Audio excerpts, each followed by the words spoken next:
So good morning, everybody. So can you feel the love that is in the air this month? So hindi Valentine's it's God's day, it's God's month. Because the author and the originator and who author love is God. Amen? The Bible declares God is love. So kasi baka ma-highlight nyo si Valentino. So ibang Diyos 'yon, okay? So ang sineselebrate natin ngayon is the love month of God, the John 3:16 love. Amen?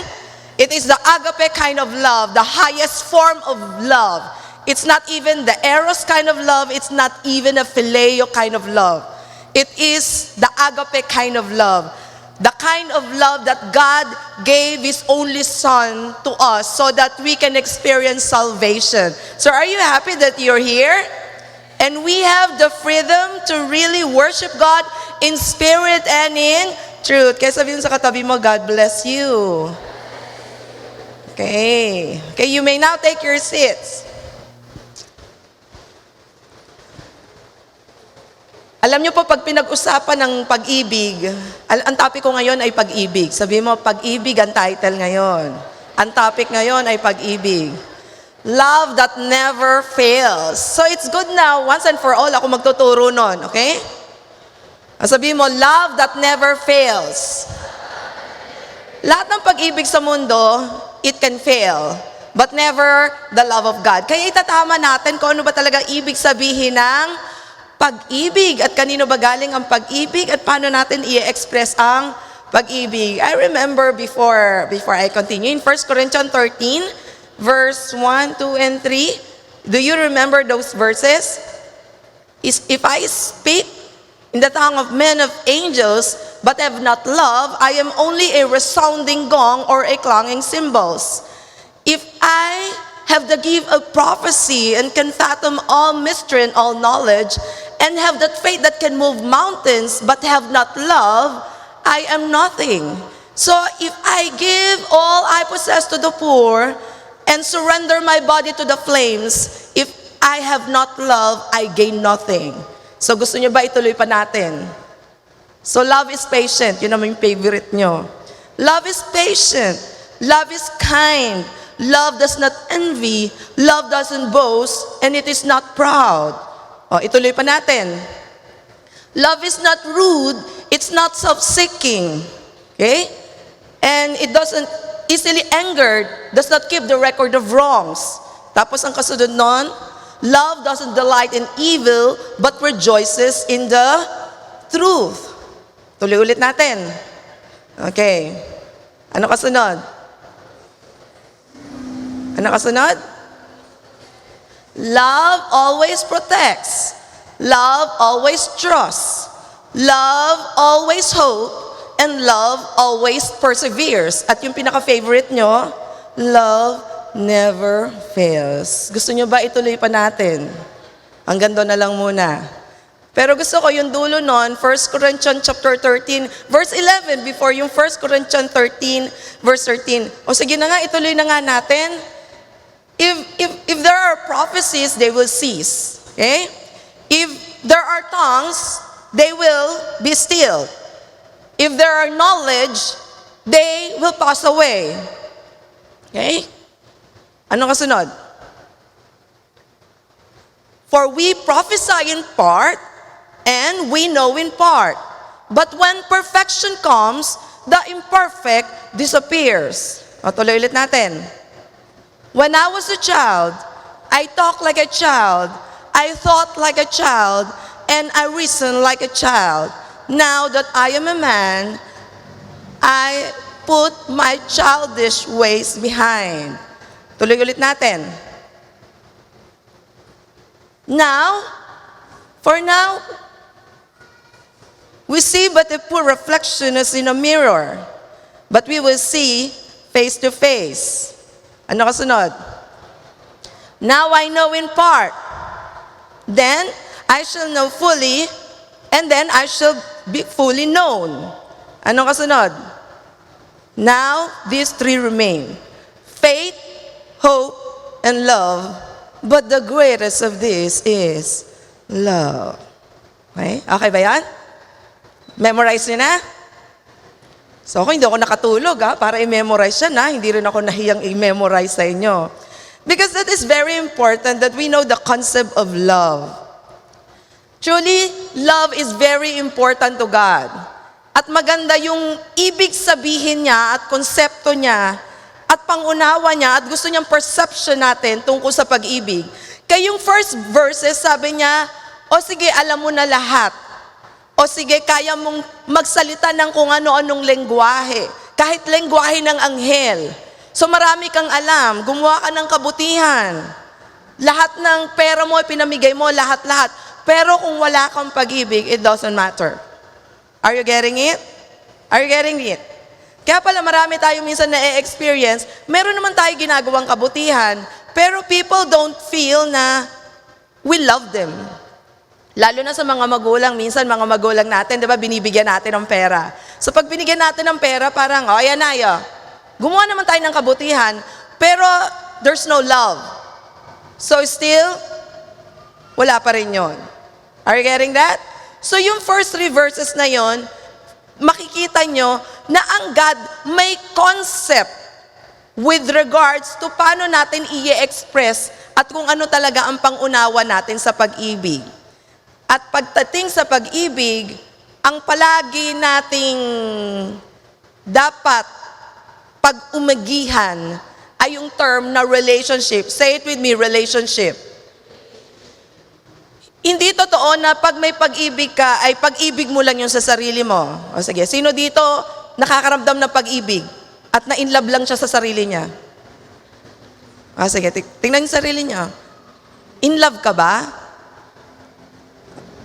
Sige, you ask. In love ka ba? O kanino ka in love? Sa sarili lang. Ibig sabihin, if you are in love, God gave you that love kasi meron kang object of love. Amen. Kaya pag tayo ay nagmamahal at pag may ginagawa tayo, yung iniisip natin pagmamahal at may ginagawa tayo para sa sarili lang natin, hindi yun pagmamahal. Kasi parang ganun lang kasimpleng question yon. O sige, in love ka ba? Ulitin mo. O kanino? Sa sarili mo. Sabi mo, ang weird mo. Is that an amen? So there's no such thing na we are in love and we are doing something good for ourselves. That is unnatural. Amen. Built pala tayo, kaya pala tayo nilagyan ng Lord ng pag-ibig. Kasi i-express natin yon, ibibigay natin yon. Hindi lang yon, in love ako. Kaya kailangan, ibigay mo sa akin. In love ako, kaya nagtatrabaho ako para sa akin.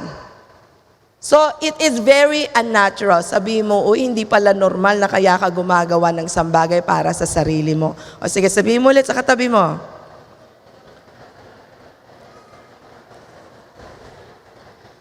Okay? Established ba yung truth na yon? So it's just a logical truth na pag tinanong mo sa sarili mo, pag ikaw ay in love, tatanungin mo, in love ka ba? O, in love ako sa sarili. It's weird. Uulitin ko yon, paulit-ulit. Kaya hindi po normal sa isang tao na ikaw ay in love, pang sarili lang pala yon. You are in love not to feed your greed.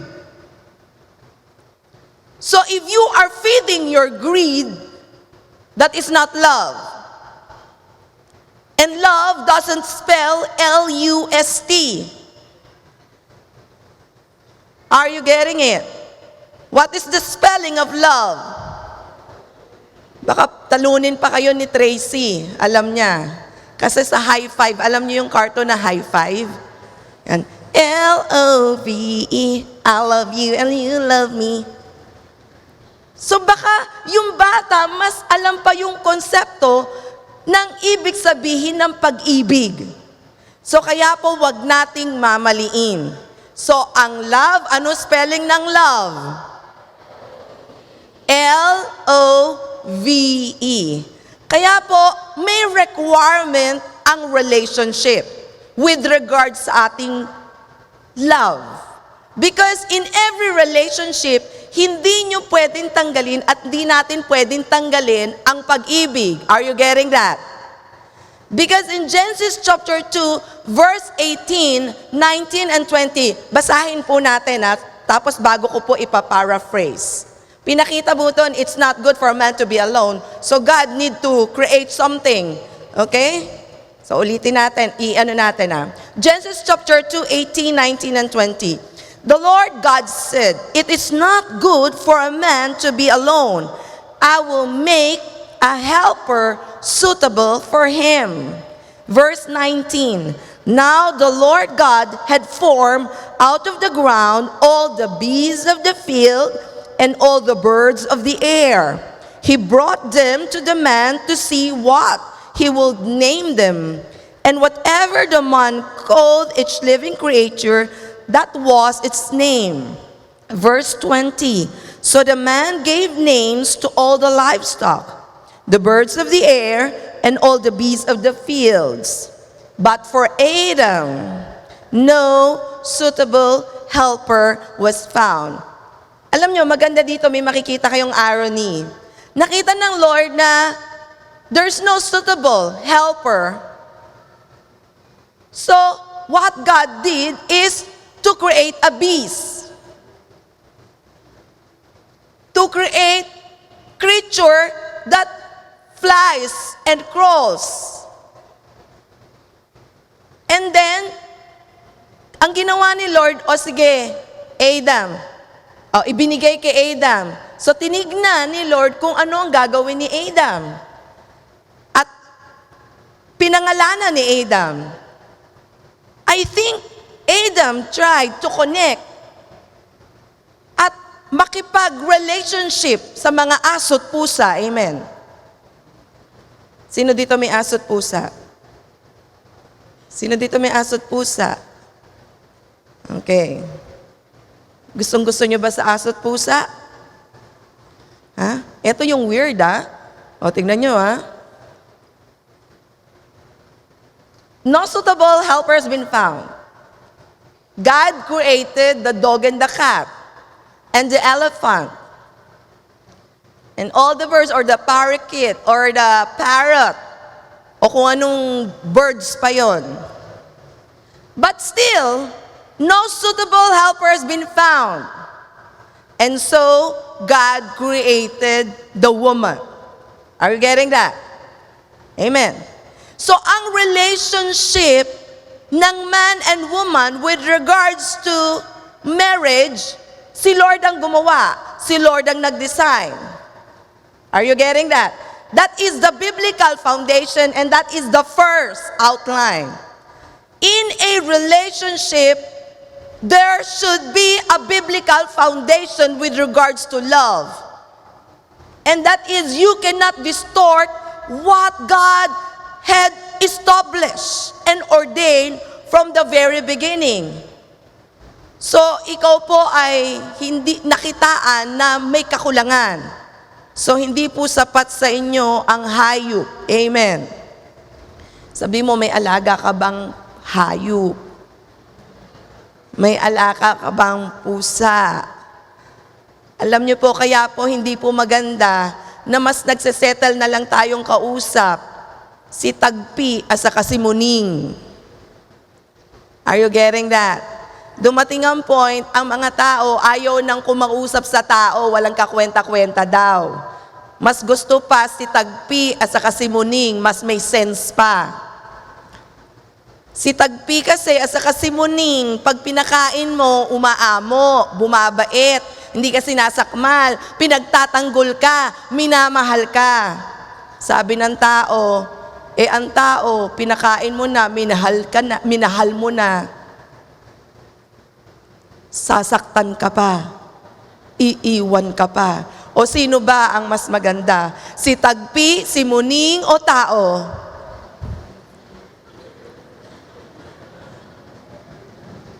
O ano? Pinapakitaan ko lang kayo na merong biblical foundation.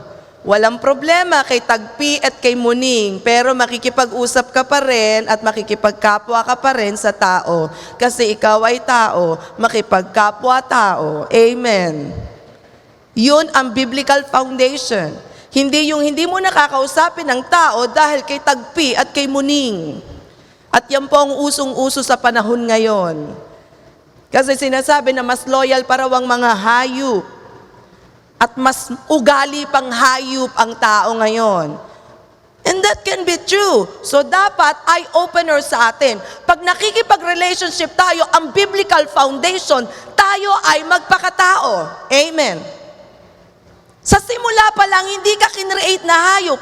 Kung nakita ni Lord na sapat na ang hayop, mas maigi ang hayop, di sana hindi na tayo kinreate. Hayop na lang. Amen.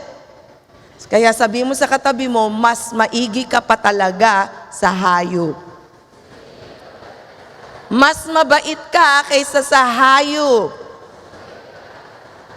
Hindi ikaw ang highest form of animal. You are a human being. Amen?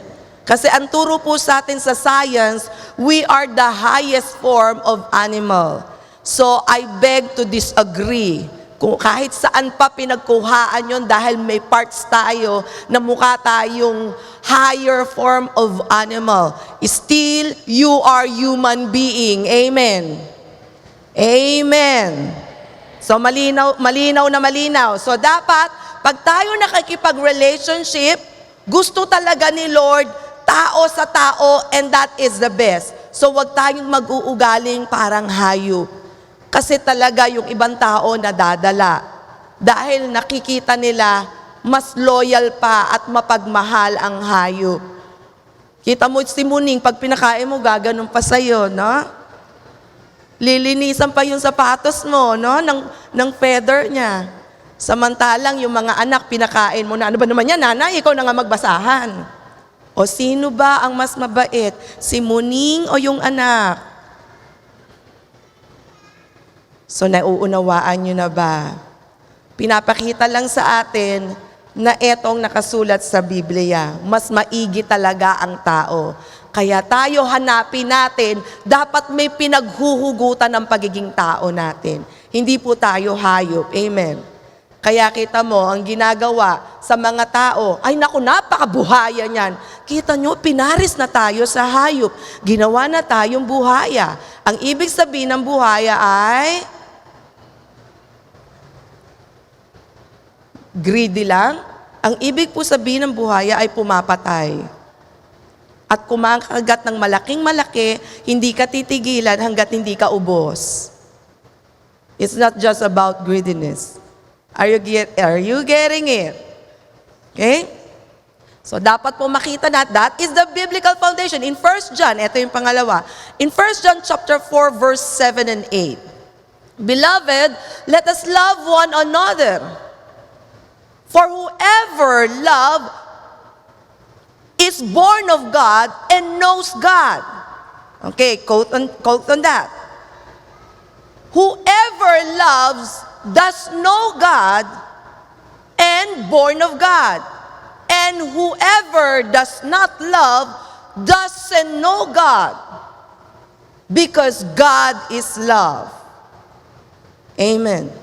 So yan po ang foundation kung saan po natin hinuhugot ang pag-ibig na meron tayo. Kung talaga pong tayo ay galing sa Diyos at kung totoo pong tayo ay nakakakilala sa Diyos at nauunawaan natin kung sino ang Diyos, tayo po ay tunay na nagmamahal. At ang pinaghuhugutan po ng ating pag-ibig ay ang pagmamahal na galing sa Panginoon. Kaya po may John 3:16. That for God so loved the world, that He gave His only begotten Son, that whosoever believes in Him shall not perish but have everlasting life. Kaya po makikita nyo yung pag-ibig po na pinaghugutan dyan, yung love that never fails. A love that always endures forever. A very redemptive love. A very forgiving love. Alam niyo po, kung di po tayo nakabase sa biblical foundation, Kaya po maraming relationship ang nasisira sa loob ng pamilya, sa mga mag-asawa, sa magkakapatid, kung papansin ninyo. Because they don't know and we don't know the concept of love. Na ang pinaghuhugutan pala nito, Panginoon, hindi yung sarili natin we just feel. And because we're just connected. And because kapatid natin, kaya kailangan lang natin sila mahalin. Dapat alam natin, we have that foundational love. We have that established love. We have that rooted love because of God. Amen. So kaya po tayo, it is a must that we receive Christ as our Lord and Savior. Because if God is not our God, and if we will not receive Him as our Lord who will rule over us, and He is the Savior of our lives, we will never understand what love really is. And we cannot express that love. Kaya po maraming relationship ang nasisira. So naintindihan niyo na po ba yung biblical foundation ng love? So kaya po hindi po normal na tayo po in love context, tayo po ay nag-hate. Because God is love. You don't hate. Amen? Sabi mo, you don't hate. Because you're supposed to love your parents, you don't hate your parents. May pinagmulan lang yan, may pinagsimulan, may pinag-ugatan, kaya dumating ang point that you hate somebody. Pero sa totoo lang, pwede namang hindi makarating doon. And do you think pwede nating ayusin yan? Sino magsasabi, pwedeng ayusin? Gusto nating ibalik sa tunay na pag-ibig ang kung ano man ang relasyon na meron tayo. Remember, yung una ko pong sinabi sa inyo, in a relationship, there should be love. There is no relationship without love. Amen? Because it is God who authored relationship. And when God authored relationship, it is all about God because God is love. Amen. And love is God. Kaya po, we should love our parents. We should love our neighbors. We should always forgive them. Yes, many times we cannot forget. At least hindi mo araw-araw inaalala na galit ka doon sa tao na yon. Sino dito palaging galit? O, tas ang kamay, sino dito may galit? Ang babait nyo naman, wala kayong galit, ha? Ang pupure nyo, ha? I want to minister to you right now. If you have something inside you that is outside the will of God, outside love, you have unforgiving spirit, you have bitterness, you have grudges, or something that is inside you that is, making you bitter as a person, this is the right time for you to change course. Yes, I know the knot cannot be easily cracked, but I know you can. Is that an amen? It's not easy, but you can. You just need to receive Christ as your Lord and Savior. And believe that without God, there's no relationship. And without love, there's no relationship. And if there's no relationship, you cannot live on your own. Because there's no such thing as I love myself. Can you hear that? Kaya doon ko po sinimulan kanina, para po establish kayo na hindi po kayo tao pag minahal nyo lang po sarili nyo. At hindi po normal na tayo po ay tao na hindi po tayo marunong makipagkapwa-tao. Kaya nakikipagkapwa hayop na lang po tayo. Because we fall in that line na better pa ang hayop kaysa sa tao. I always believe that still maraming maganda pa rin sa tao because they have the ability to reason. And they also have that ability to love you and take good care of you. Amen? Amen. Okay? So, okay. Number 2. In a relationship, there is a choice of associate. Say it with me, choice of associate. Okay, number 1 requirement in a relationship is biblical foundation. You need to know the biblical foundation.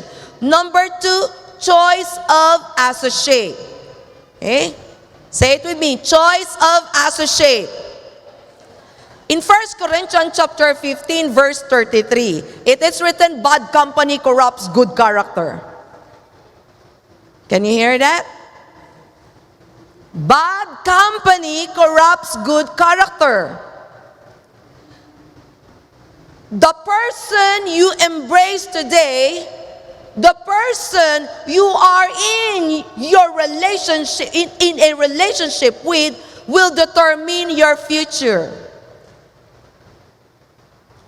Alam niyo po, may dalawa pong crucial na desisyon sa buhay. Ang unang desisyon, if you will receive Christ as your Lord and Savior, because that is the biggest factor of your life. Number two, who do you want to be with? Meaning, hindi lang yan yung ka-relationship na mapapangasawa mo. Dapat makita mo na merong kang ka-dream team dapat. Merong kang ka-life team. Merong kang ka-love team. Amen. Because sa buhay po, meron po tayong journey. Say it with me, journey. At sa journey po natin, papunta tayo sa future. I once heard an interview. Ang ini-interview po, siya po ay paralyzed. Halos hindi na po siya makapagsalita. Kinukwento niya po kung ano naging buhay niya. Alam niyo po, sabi niya, kasi kaya ako naging drunkard. Kasi kasama ko, pinili ko yung mga barkada ko. Babaero ako nun eh. Galit ako sa asawa ko. Palagi akong wala sa piling ng asawa ko. Kasi yung mga kabarkada ko is really influencing him. Nag-addict ako. Inabuso ko ang katawan ko. Kasi I have friends. May barkada ako. Nanigarilyo ko. Nag-addict ako. Uminom ako. Ng babae ako. Paraphrase. Sumatotal, he becomes the summation of all his influencer. He becomes the summation of the environment and the culture in which he was groomed. In other words, your future is at stake in a relationship. Marami mga tao napapahamak because they are into a wrong relationship and with wrong people. Are you getting that? Are you willing? Kaya lang eto, pag mga emosyonal, mahirap gawin to. Pero gusto ko pong malaman nyo na ang at stake dito, future nyo. It's a make or break. Because bad company corrupts good character. Kahit anong bait mo. Pero pag etong mga to ang palagi mong kasama, malayo sa Diyos. Nagde-devote ka kay Lord. Tuturuan ka na wag umattend sa church. Pareho na kayong umaattend sa church. Naghihilahan pa kayo na wag maging makalord.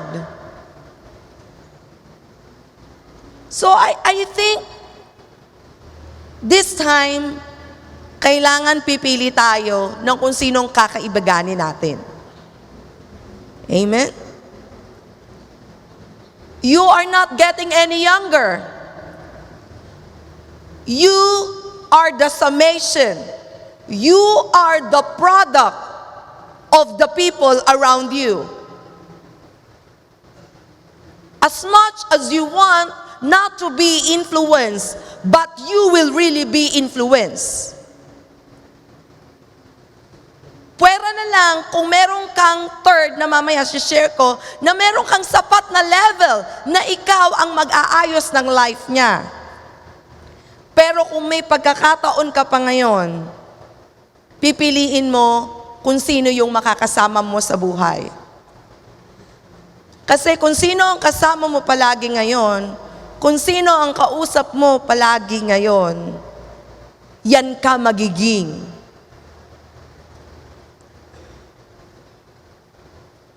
Ang friend mo ba o ang ka-relationship mo ba, dreamer yan? Positive ba yan? Optimistic ba yan? O pessimistic? O palaging negative? O yung kanina, dreamer, o baka may kaibigan kayo naman, daydreamer. Tignan nyo, kasama nyo ba productive o unproductive? Tignan nyo yung taong kasama nyo, loyal ba yan? O batikan niyang rebelde? O yung kasama mo, faithful ba yan? O hindi yan marunong tumanaw sa nakaraan? O mag-look back? Meaning, andun siya sa state of betrayal, nasa state of arrogance. Meron ba kayong kaibigan sa paligid nyo at nagpapa-impluensya kayo na they are arrogant? Sino tatas ang kamay? Parang all of the above yung mga, yun na, puno ako surrounded ako ng ganong kaibigan na. Tataas ba kayo ng ganon? Kaya mag-iisip kayo ngayon. Kaya pag-isip-isipan nyo ang Facebook.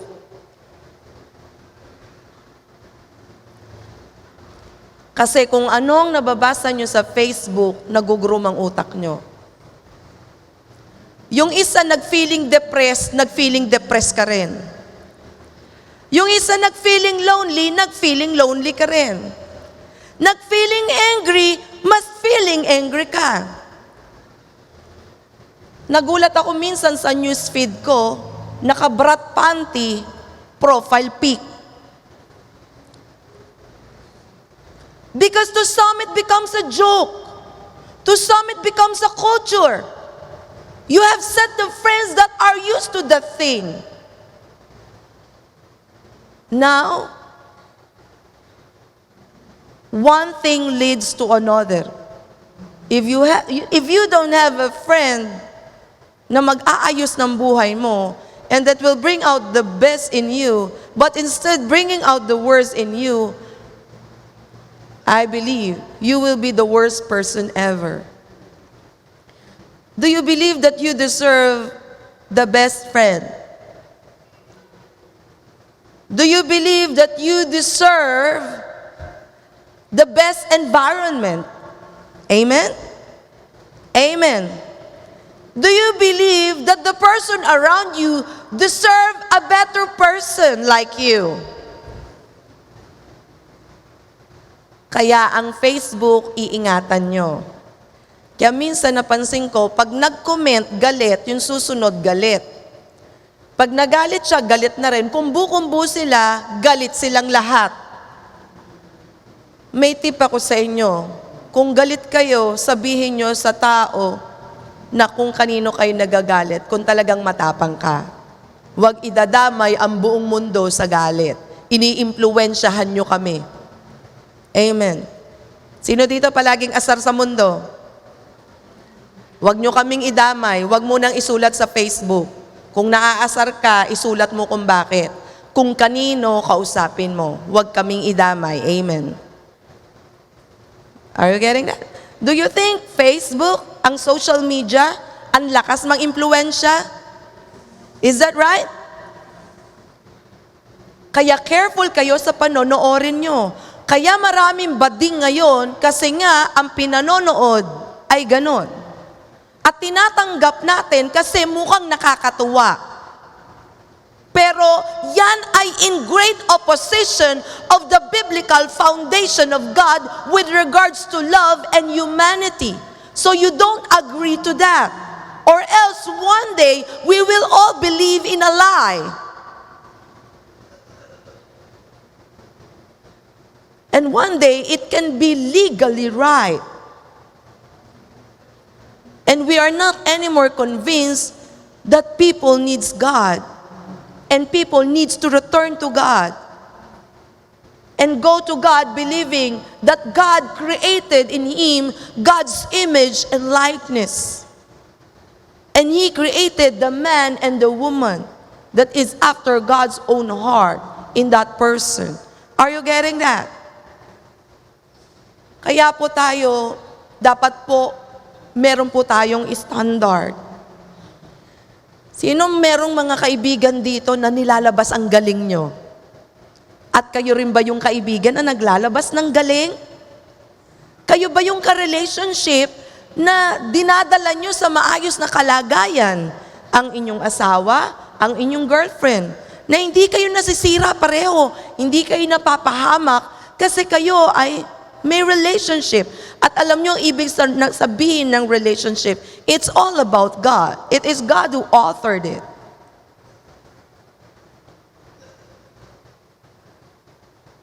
Number 3, it's all about growth and maturity. Say it with me, growth and maturity.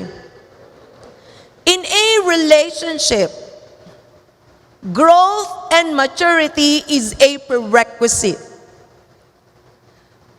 We need to be with people who loves positive, progressive change. Say it with me, positive, progressive change.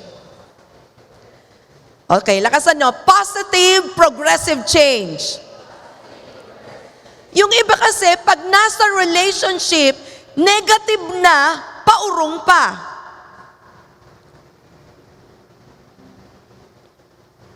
If you are in a relationship, you should be positive and everything should be progressive. And you love that kind of change. And your standard is excellence. Say it with me, excellence. Excellence is your standard. At ang maganda pa nito, because there is growth and maturity, growth becomes your instinct. Nakuha niyo yung tatlo na yon? Positive, progressive change. Excellence is your standard. And number 3, growth is your instinct. In every relationship, dapat maisip natin na yan ang konsepto. Because remember, in 1 Corinthians chapter 13, verse 11, when I was a child, I talked like a child, I thought like a child, and I reasoned like a child. Now that I am a man, I put childish ways behind. Kaya titignan nyo, mag-evaluate kayo. When you were a child, okay, when you were a child, tingnan nyo gumawa kayo ng matrix. When I was a child, you talk like a child. You thought like a child. And you reason like a child. Okay, balik tayo sa kabila. Now that you are a man, you talk more than a child. You thought more than a child. And you reason more than a child. What do you think? Anong dapat natin gawin? So you need to be sure na nagmamature ka. Because you need to mature. You need to undergo maturity to be fruitful and to multiply. We can never grow, we can never mature if we are not tracking our development. We need to be sure that we are growing and maturing. Now evaluate. When you talk, how do you talk? Yung bang, I also have sets of friends, okay? Nung bata po ako, marami akong kaibigan. Pero habang ako po ay lumalaki, nag-evaluate na po ako ng kaibigan ko. Minsan meron po akong sinabihang friend ko. Kasi gusto niya po palagi kami magkasama. Gusto niya palagi kami magkadikit. Gusto niya sweet kami palagi. Gusto niya para kaming sorority. Ang sabi ko sa kanya, hindi na kasi tayo high school. I always believe we are divinely connected for a purpose. We will accomplish great things. When we were a child, ang pinag-uusapan natin, mga kakikiyan, alam mo siya, yung cross ko, Punta tayo dito. Yun lang. Pero habang ikaw ay nagmamature at alam mo nag-grow ka, nag-iiba mindset mo, you become more responsible. Is that right? Kaya pag nakikipag-usap ka, yung usapan na gusto mo, bakit dati, ang tagal-tagal natin mag-usap, 3 hours, ba't ngayon hindi na? Dahil ba ganito? Hindi ganon. Hindi na talaga dapat. Amen. Amen. Sino dito hanggang ngayon may luxury pa rin na mag-usap ng ganong katagal? At walang kakwenta-kwenta ang pinag-uusapan. Yung dating galit sila sa ka-classmate nila, 10 years ago hanggang ngayon, mas galit sila. Is that right? Yung pinag-uusapan nila tungkol sa beauty na big deal nung high school sila, hanggang ngayon, tingnan mo nga yung kilay ko, tingnan mo, lampas na, punta na tayo sa parlor, kailangan natin magpa-threading, hindi pwede ito. Huh? When we were a child, pwede tayong gumawa ng ganon. Pero ngayon, mas finish na kayo magsalita. Hindi kayo kanto girl at kanto boy. Amen. Pag kayo nakipag-away, no, sige, bugbugan tayo. You talk and you fight like the street boys. Right now, you only fight the right battle. And you fight to be better, not to become worse. Are you getting it? Tumatanda na tayo. In a relationship, alangan naman hanggang ngayon, ang lakas pa rin nating makipag-away. Nagsusuplada pa rin. Sino dito ang tanda-tanda na, madamdaming bukid pa rin. Pusong mamon pa rin. When you were a child, you talk like a child. You thought like a child. You reasoned like a child. Iba mindset mo. Noon, hindi ka loyal. Pero ngayon, habang tumatagal, dapat lalo kang nagkakaroon ng firm na foundation sa puso mo. That I need to be loyal. I need to be faithful in all I do. And to be loyal to all the people around me. Sino dito habang tumatagal ang mindset mo, gusto mo maging loyal? Taas ang kamay. Sino dito habang tumatagal ang mindset mo, gusto mo faithful ka and responsible at mapagkakatiwalaan? Iba ka na mag-reason. Kaya mong sabihin, brother, hindi na tayo bumabata. Nung bata tayo, pwede tayong maglaro-laro lang ng buhay. Pero ngayon, hindi natin pwedeng sirain ang buhay natin. Tamang mindset, amen? Kaya nyo bang sabihin yan sa ka-relationship nyo? Is that right? Kung talagang mahal nyo sila, ganun na tayo sa kanila dapat makipag-usap.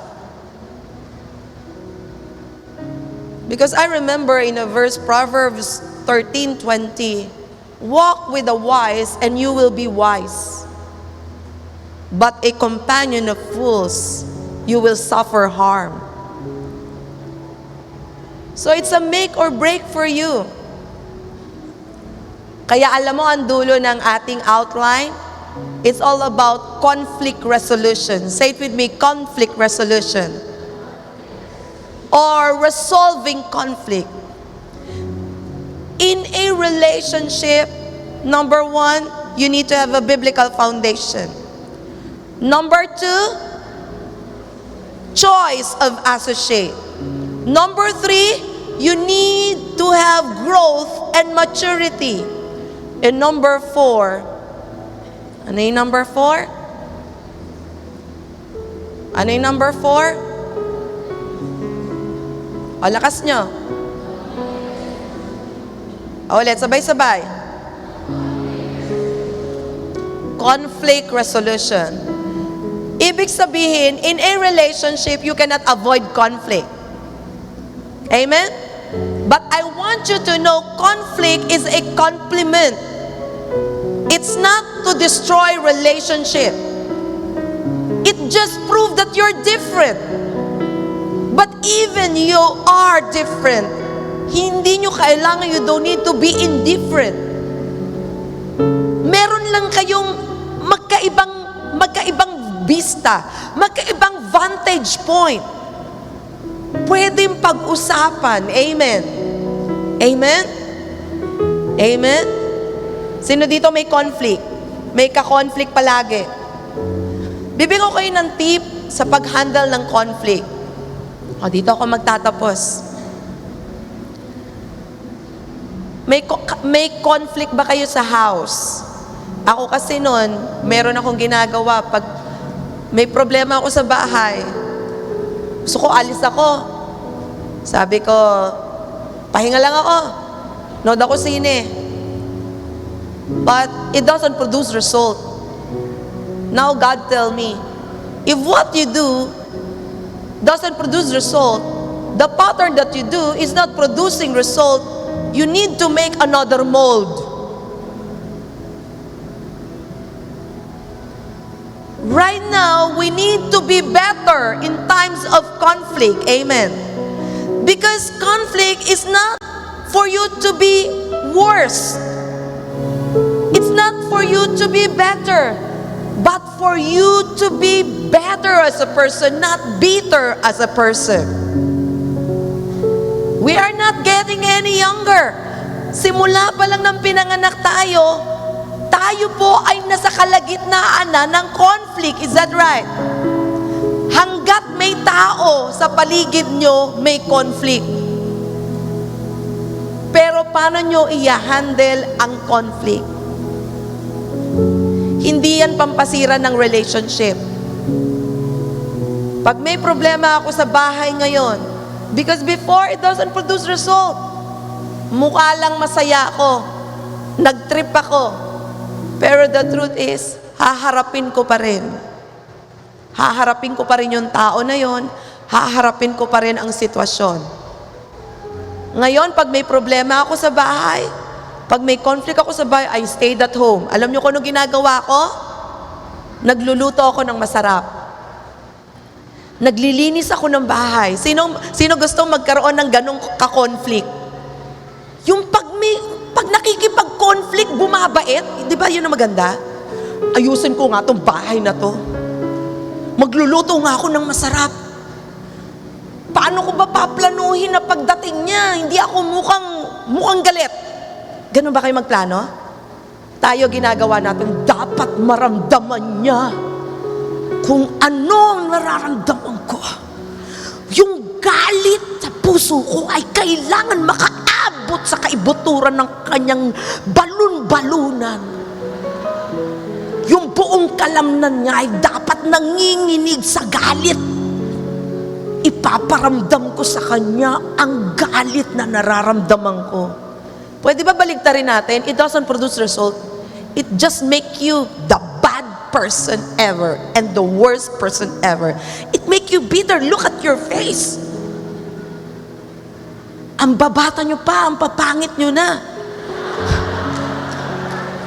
Kasi ang babata nyo pa. Para kayong pinagsakluban na ng langit at lupa, parang palagi kayo inaaway ng magulang nyo. Bakit ayaw sabihin, ayan na naman, ang tiririt ng maya ng aking ina. Dapat ganun ang iniisip nyo pag sinesermonan kayo. Napakagandang awiti ng aking naririnig at ang mukha ng aking ina na aking nababanaan. Muli ko na namang namasdan ang kanyang mukha na punong-puno ng malasakit. Is that right? Is that right? Pero tayo kasi iba tumingin sa conflict. Ang wag na wag nyong iko-conflict nanay nyo. Gulo buhay mo. Tandaan mo, diyaan ka na buhay nung ikaw ay baby. Kung sa simula pa lang, ni-resolve mo na yung conflict sa magulang mo, hindi kayo abot sa ganyan. Is that right?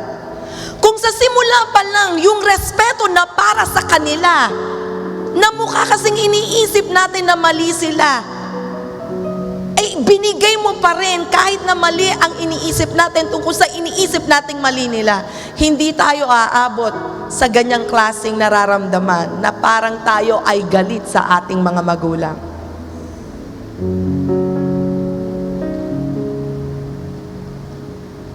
Huwag na huwag niyong aawayan ang nanay niyo. Iba ang malasakit ng nanay at tatay. Kaya inabot nyo na lang, naggalit sa inyo palagi kasi hindi nyo naibigay ang paggalang at respeto at pagsunod na dapat nating ginawa. Are you getting that? Ang isa sa solution natin sa conflict, the earlier, the better. You solve it hanggat maaga pa. Are you getting that? Huwag niyong pagtatagalin. Ito pa yung tip ko sa inyo. Katulad nung shinare ko sa inyo kanina. Ang conflict hindi nare-resolve sa pamamagitan ng pagsasalita lamang. Halika, usap tayo. Ano sinasabi mo? Alam mo, sana hindi ka nalang nagsalita. Yung sinabi ko sa inyo kanina, to resolve a conflict, maglinis ka ng bahay. Di ba naasa sa'yo nanay mo? Huwag ka na magsalita. Nanay kasi, tapos umiiyak ka pa, pinaparamdam mo pa sa nanay mo na pinapaiyak ka niya, ganon? Alam mo kung ano gawin mo? Maglinis ka na lang ng bahay, huwag ka umalis. Pag may galit ka, na ang involved family, you stay at home. You clean the house. Ano solution? You stay at home and clean the house. Pagplanuhan mo, paano pag nakita yung mukha mo na hindi ka nakikitaan na ikaw pa galit? Ibig sabihin, kitang-kita sa mukha mo na gusto mong maayos ang lahat. Amen? I have a husband, I know that. My husband is Bishop Oriel Embaliano. We are not free from conflict. Kaya lang, alam ko lang i-handle si Bishop. Amen? I know how to train a bishop. Okay? So, meron train the dragon. So, I know how to train a bishop. Pag siya po ay naaasar sa akin, dapat hindi ako maaasar. Kasi, ang gagawin ko, pag may gusto akong sabihin na alam kong maaasar siya, ang gagawin ko, ipagpapaliban ko. Ang gagawin ko, paplantsahin ko muna lahat. Para pag sinabi ko, wala siyang iisipin na self-serving. Dapat makita niya na pag nagsasalita ako, hindi ako galit. Kasi minsan sinabihan ako ni Bishop, may sinasabi siya sa akin, biglang sabi niya sa akin, Jer, alam mo kung bakit nahihirapan akong sabihan ka? Kasi hindi pa kita sinasabihan, nagsisimula pa lang ako, nakikita ko na sa mukha mo na nagagalit ka.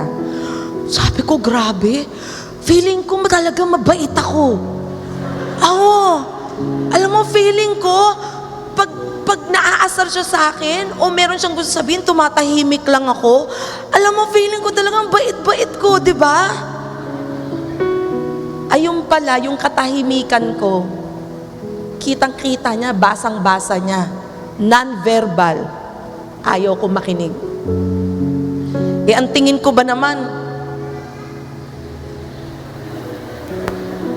lahat ng insekto, hinanap ko na sa lupa. Lahat ng hayop, pati alikabok, lahat. And I change. I need to change the pattern because it doesn't produce any result. It doesn't make me a better person. It made me bitter. I need to produce another mold. Kaya po ako, pag naiinis po ako, nagluluto ako ng masarap. Kasi po mahilig po ako magluto. Di ba po yung iba, pag hindi maganda yung hindi maganda yung kanyang nararamdaman, nagre-reflect sa niluluto, pumapait, umaalat. Ako ginagawa ko, nilalabas ko sa pagluluto, dapat mailabas ko yung bait ko sa pagluluto. Yung kaliwanagan ng aking isip, mailagay ko sa aking pagluluto. Para pagdating ni Bishop, si Torto, niluto ko to. Diba? Hindi ka tulad, uwi ka pa, tapos kakain-kain ka dito. Diba yung iba ganon? Yun yung gagawin. Ako, nagpe-prepare talaga ako. As nakaalam mo nyo ang ginagawa ko, hindi ko muna sinasabi yung issue. One day, maybe. Pero sa maraming beses at maraming pagkakataon, sinasabi ko sa akin sarili, pang Merry Christmas ko na yan. Happy New Year. Pang birthday, pang Holy Week, pang All Saints Day. Ibig sabihin, regalo ko na yon. Okay na yon. Kaya ko nang i-handle yon. You don't need to get even all the time. Right? Gusto nyo ba parang feeling nyo palagi kayong panalo? Now, ano nangyari sa inyo? You thought you won, but you lose. Maybe you think if you make other people lesser, you will think that you are better. I don't think so. Gusto ko marunong kayo mag-handle ng mga bagay na hindi akma sa inyong panlasa at hindi akma sa kung ano yung iniisip nyo. Kasi ang love na binibigay natin sa kanila ay selfless. Hindi more of dahil ito yung gusto nating mangyari. Ano ba yung ikabubuti ng lahat? And in a conflict, you need, as much as you learn to be a good talker, you need to be a good listener. Amen? You want to resolve conflict? Not just learn to be a talker. Learn to listen.